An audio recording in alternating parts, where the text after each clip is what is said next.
El fallecimiento del gobernador Francisco Cañedo a causa de una pulmonía, el 5 de junio de 1909, terminaría con el periodo conocido como el cañedismo, representación de la dictadura porfirista en el estado de Sinaloa.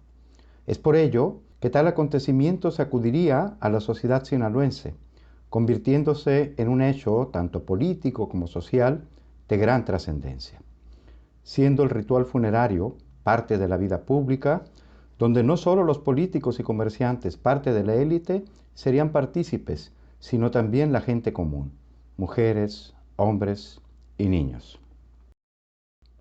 Con la muerte del gobernador Cañedo, se tuvieron que convocar nuevas elecciones.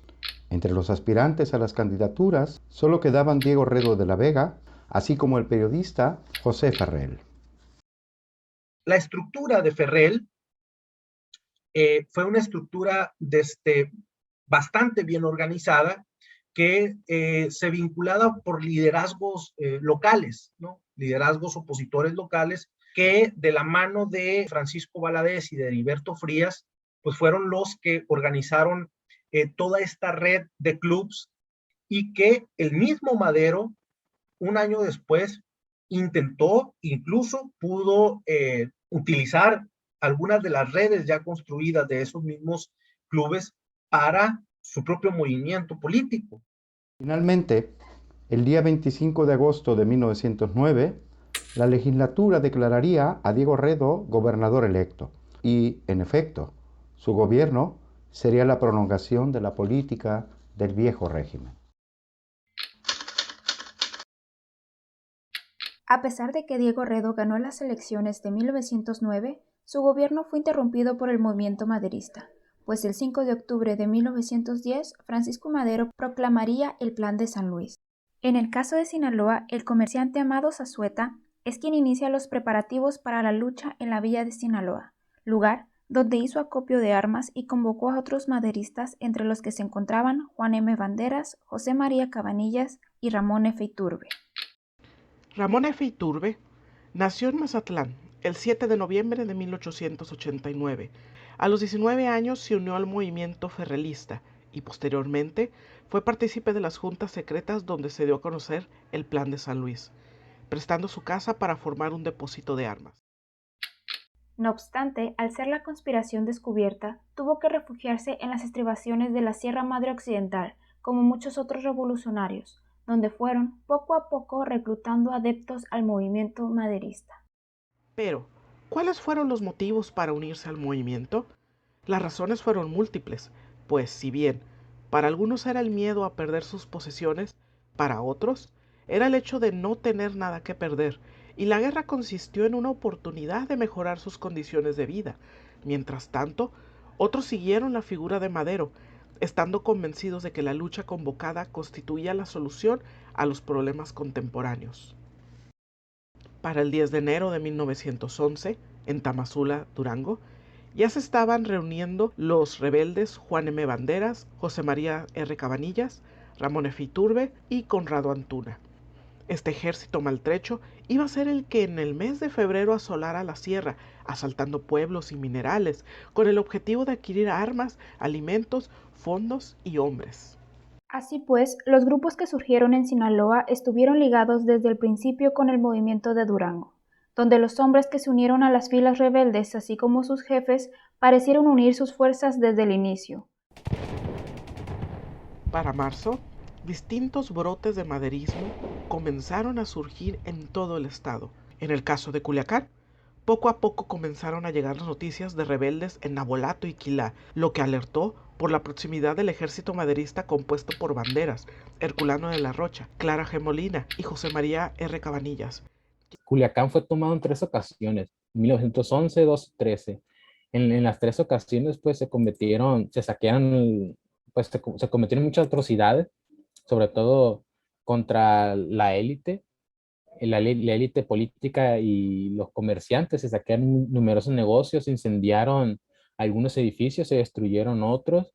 Y en cambio, Mazatlán no fue tomado como Culiacán. Hay un sitio, sobre todo, que dura un par de semanas y después se toma la ciudad, pero no hay destrozos, no hay no hay ejecuciones, no hay fusilamientos. En el caso del segundo sitio, en donde sí se prolongó la batalla de 1913 y 1914, pues ahí sí se expresaron un poco más otro tipo de miedos, como el miedo a la escasez, a morir de hambre. Hubo motines porque se escasearon pues lo que fue los granos y otro tipo de alimentos. Mientras tanto, en el escenario nacional, el 21 de mayo de 1911, Madero y los representantes del gobierno porfirista firmaron la paz en la ciudad de Juárez. El día 25 había renunciado Porfirio Díaz a la presidencia de la República y poco después fue exiliado. Por su parte, el 3 de julio de ese mismo año, Diego Redo renunció a la gobernatura del estado y partió hacia el exilio rumbo a Los Ángeles, California, tomando posesión del gobierno estatal el profesor José María Rentería. José María Rentería nace en Michoacán, pero para el año de 1860 lo encontramos en Mazatlán. En 1909 fue precandidato del Club Democrático Sinaloense, pero pierde ante Ferrell, al que apoya finalmente. El 27 de septiembre de 1911 toma posesión del gobierno del estado de Sinaloa. No obstante, a 2 meses de estar al frente del gobierno, este le escribe a Francisco I. Madero, quien para entonces había sido electo presidente de la República. En sus cartas expresaba la amenaza latente que seguía representando algunos jefes revolucionarios y las tropas a sus mandos, pues sus mismas tropas persistían en dejar las armas y se negaban a aceptar el pago por sus servicios a la revolución y regresar a su vida anterior. El licenciamiento significaba perder la certidumbre de la subsistencia para muchos, la renuncia a una arma o a un caballo que les pertenecía, bienes materiales de alto significado en la vida de aquellos que se dedicaban a la caza, que poseían esas armas como un legado de sus padres, quienes las habían usado para defender sus territorios.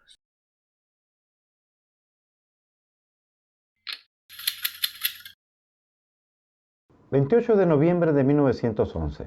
es publicado el Plan de Ayala, en el que Emiliano Zapata acusaba a Francisco I. Madero de haberse dedicado a satisfacer ambiciones personales, violado la soberanía de los estados, burlando el sufragio, imponiendo a Pino Suárez como vicepresidente y a los gobernadores de los estados contra la voluntad del pueblo, conculcando las leyes y la Constitución de 1857, conduciendo al país a la más horrorosa anarquía y pretendiendo establecer una dictadura más oprobiosa que la de Porfirio Díaz. El rompimiento entre Madero y Zapata provoca la gestación de un movimiento antimaderista, el cual se expresaría en Sinaloa con la figura del general Juan M. Banderas, lo que motivó a Madero a encarcelarlo el mes de diciembre de 1911, acto determinante para que los seguidores de Banderas se declararan zapatistas y proclamaran el Plan de Ayala en Sinaloa en los primeros meses de 1912. Para el 28 de febrero ya se sabía de una partida de alrededor de 150 o 200 rebeldes, capitaneados por Antonio Franco, Rosario Rivera, Manuel F. Vega y Francisco Quintero. También el rebelde Pilar Quinteros, líder de un grupo de alrededor de 200 hombres, se movilizaba en San Dimas y posteriormente en el distrito de San Ignacio, identificados todos ellos por las autoridades como una guerrilla zapatista. El zapatismo en Sinaloa fue fugaz, pero intenso. Fue una expresión de descontento ante la inconsecuencia de Madero por cumplir el Plan de San Luis, obligando a un enfrentamiento entre antiguos aliados. Este movimiento no logró consolidar posiciones estratégicas de poder y se diluyó de derrota en derrota, salvándose algunos jefes al recurrir a la amnistía. Sin embargo, Culiacán sufrió su segunda toma revolucionaria en mayo de 1912, con saqueos al comercio y la imposición de préstamos forzosos. Por su parte, José Rentería sería obligado a renunciar a la gubernatura del estado y sería encarcelado, mientras que el 5 de diciembre arriba al poder Felipe Riveros, quien perseguiría hasta el exterminio a los zapatistas. Zapatistas que eran considerados rebeldes cuya causa se vería desviada en 1913 debido al asesinato del presidente Francisco I. Madero.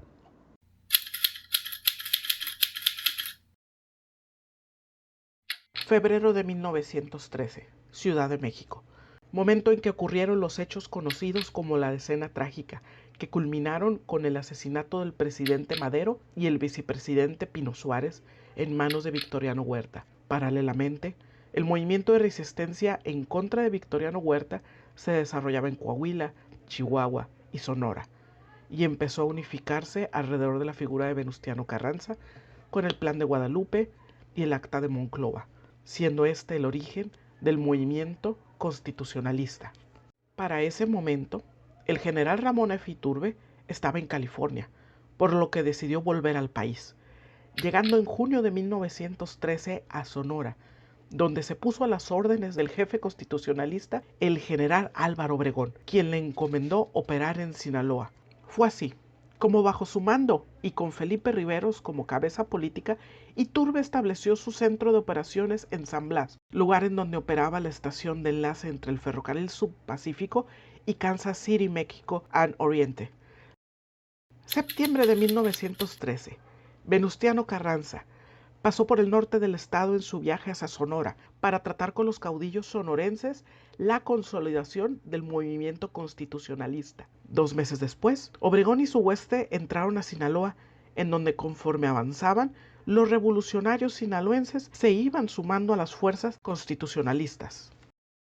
Por lo que muchas familias desalojaron la capital para proteger sus vidas, huyendo al puerto de Altata y de ahí salieron a Mazatlán. El éxodo de la ciudad comprendía a personas de toda clase social, pero muchas de esas familias pertenecían a la clase alta del estado que, sin más remedio, optaron por huir, ya que no querían padecer la justicia revolucionaria. Algunos se embarcaron para el occidente de México, hacia Jalisco o Colima, y de ahí siguieron su ruta hacia el centro del país. Otros se fueron al puerto de San Francisco o a la bahía de Monterrey en California, y de ahí se movieron al interior. Muchos se establecieron en el área de Los Ángeles.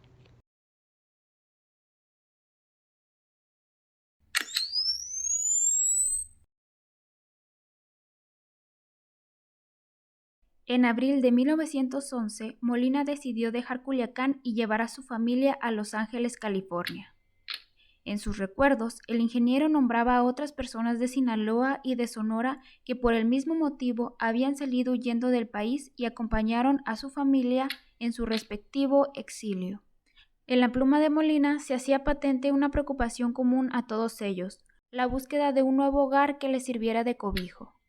Otra instantánea muestra a un grupo de mujeres retratadas al exterior de una casa en Los Ángeles.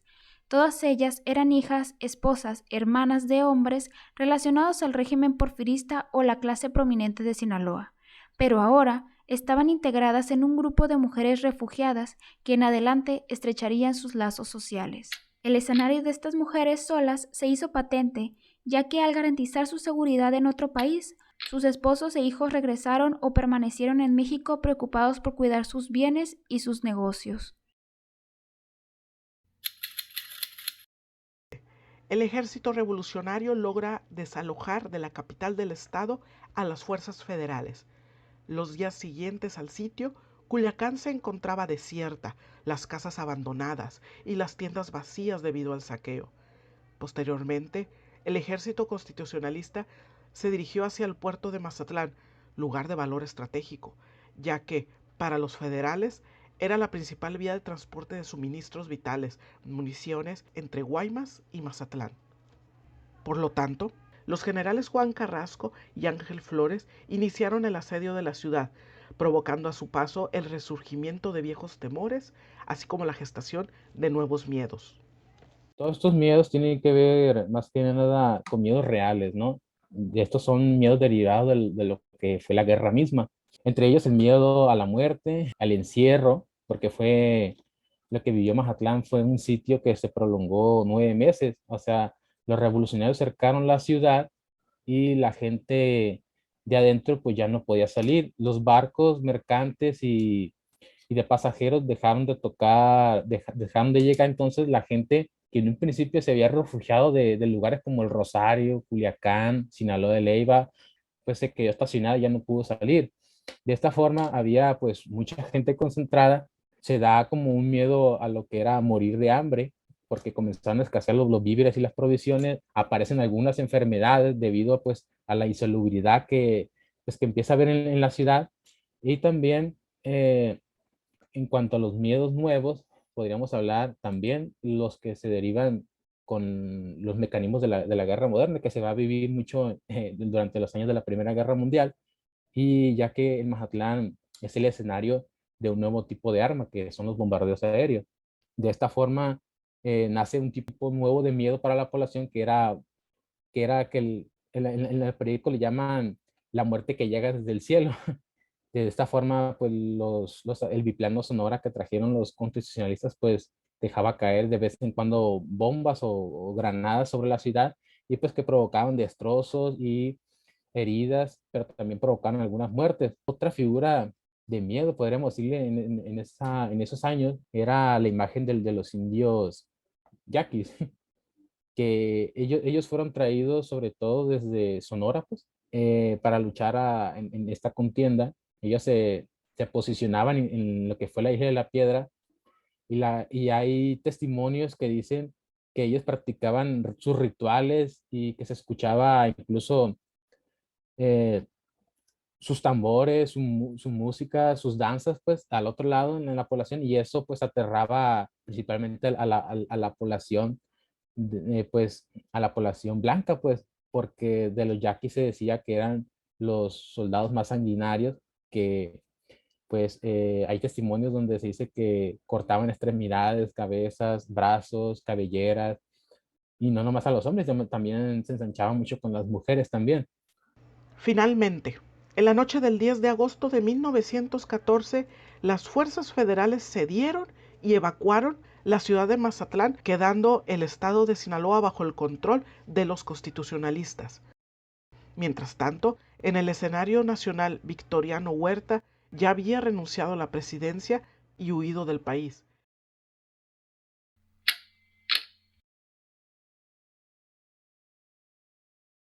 En Sinaloa, el periodo entre 1910 a 1920 es posible dividirlo en dos fases.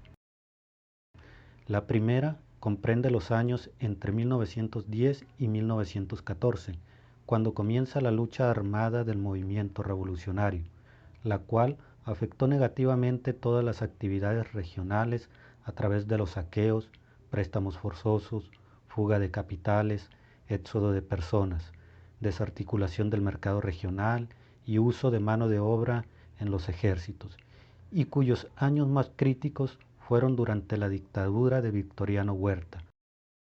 La segunda fase es de 1915 a 1920 y abarca los primeros años de recuperación. Especialmente en el primer año actuó el factor externo de la Primera Guerra Mundial, ya que ésta originó una demanda adicional de mercancías regionales como el azúcar y mantuvo los precios de la plata, principal artículo de exportación. El caso de la agricultura, pues se ve claramente que los niveles de producción bajan, tan así que se tiene que comprar maíz y frijol fuera del estado. El caso de la minería, pues tiene que ver con la suspensión de actividades en la mina y también con la idea esta de que los propietarios de las minas tienen miedo que acudan los revolucionarios a solicitarles préstamos forzosos. El caso de la industria, pues sucede lo mismo, la suspensión se da de manera momentánea, además que la producción pues no encuentra acomodo inmediato, porque también se suspenden las vías de comunicación, porque la industria, en este caso sinaloense, que estaba establecida fundamental en Mazatlán, pues se abastecía en el mercado local, pero también tiene un mercado regional muy amplio, que eran los estados aledaños de Sinaloa, el caso de Sonora, Baja California y Nayarit. Entonces, cada actividad se ve afectada y la recuperación también se da de manera diferente, porque dependiendo, pues también tiene que ver con los empresarios. Ahora, pues, tenemos una actividad que es la bancaria, que no se ve recuperada a partir de 1915. ¿Por qué? Porque la incautación de los bancos que se produce en 1914 origina, pues, de que todos los propietarios de estos bancos con sus caudales salgan del país, fundamentalmente, y no sería hasta 1921 cuando se regresarían las actividades financieras de manera más normal. Entonces, en este tiempo, vamos a tener los famosos milimbiques, esos billetes que cada uno de los grupos revolucionarios va a emitir con el objeto pues de que haya circulación monetaria y poder ellos adquirir sus bienes y materiales necesarios para el desarrollo de sus ejércitos y pues, su poder sustentar. O sea, además de que el ejército, los ejércitos revolucionarios son ejércitos de paga, tienen un salario, entonces se necesita circulante pues, para poder pagar. Nomás que estos llamados bilingües, pues no necesariamente eran aceptados por todos los comerciantes, sino que muchas veces eran aceptados de manera forzosa en aquellos lugares donde ese revolucionario tenía dominio.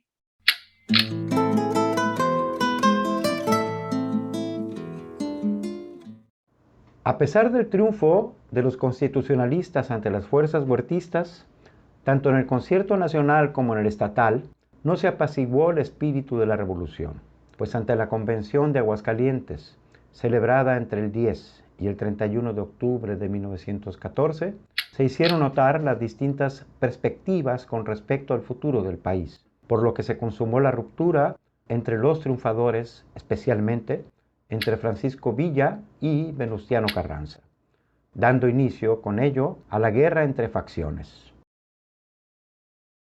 Por su parte, el gobernador Felipe Riveros se decidió por el bando villista e invitó a los jefes militares de Sinaloa a que lo secundaran, pero casi todos siguieron leales a Carranza. El general Ramón F. Iturbe trató de mediar para evitar el rompimiento, pero no lo consiguió, lo que lo obligaría a huir del estado.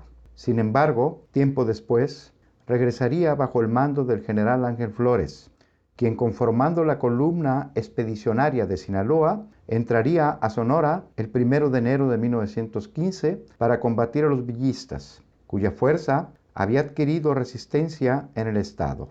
En esta época también afloró un tipo de miedo, debido a que muchos de los que estaban levantados en esta parte, pues eran indígenas mayos, pues que llevaban mucho tiempo oprimidos, y al momento de levantarse, que se levantaron junto con Felipe Bachomo, que fue el principal líder indígena de esta rebelión villista en el norte de Sinaloa, pues se comenzaron a atacar pues, a las poblaciones de la gente blanca, pues y mestiza. Se trataba pues como un tipo de guerra como racial, en algunos casos, o en algunas notas lo denotan así, pues, porque muchas veces se ensanchaban contra ese tipo de poblaciones, asaltaban, quemaban, destruían, saqueaban. De hecho, la ciudad de Los Mochis en 1914 fue atacada 3 veces, y la última vez que se atacó, pues fue la mitad, pues fue incendiada.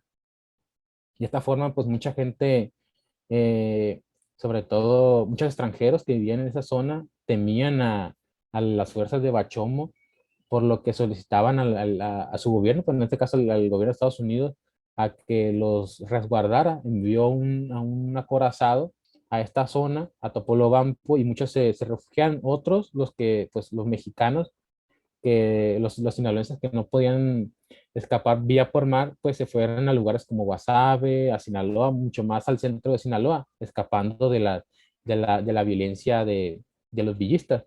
Una vez que se termina el villismo en Sinaloa, a final de 1915 y 1916, pues ya más que nada lo que era la violencia se relaja en esa zona. En el centro y sur del estado, pues casi no se vivió ese problema con el villismo, un poco más en la parte de Rosario y algunas partes serranas como Badiraguato. El villismo sí se internó, pero no con mucha fuerza. Más que nada fue en la parte norte, que ahí sí padecían de los ataques y de la violencia, sobre todo lo que fue el distrito del Fuerte, Choice, y lo que ahora es la parte de Ahome, ¿no? 1916.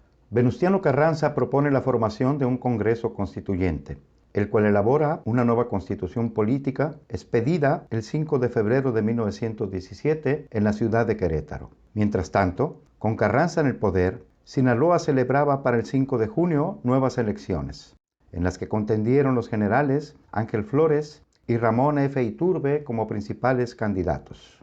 Al final, el voto favoreció al general Iturbe. Si bien para este momento se creía que la revolución armada había llegado a su fin con la victoria del bando constitucionalista, el triunfo no resolvió los problemas de inestabilidad política, así como el encontrar una manera pacífica y ordenada para ejercer un cambio en la forma de gobierno del país.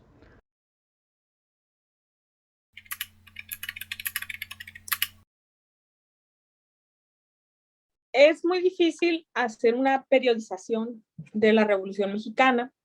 Siempre depende del enfoque de cada autor. Por ejemplo, para los contemporáneos de la Revolución, esta no fue vista como un conjunto en su momento, sino que, por ejemplo, en su época, a los acontecimientos de 1910, 1911, se le denominaba Revolución Maderista, así se le decía. Después, con el asesinato de Madero, el ascenso de Victoriano Huerta, surge la facción constitucionalista y se le denominaba por los contemporáneos en gran medida Revolución Constitucionalista. En su tiempo, para los contemporáneos, la revolución siempre tomaba el adjetivo de la facción que estaba peleando en esos años. Algunos periodizan la revolución entre 1910 a 1920. Para otros, la revolución termina en 1917 con la promulgación de la Constitución. Para otros, incluso la revolución llega hasta 1940, abarcando el periodo cardenista y todas las reformas sociales que se hacen en este periodo.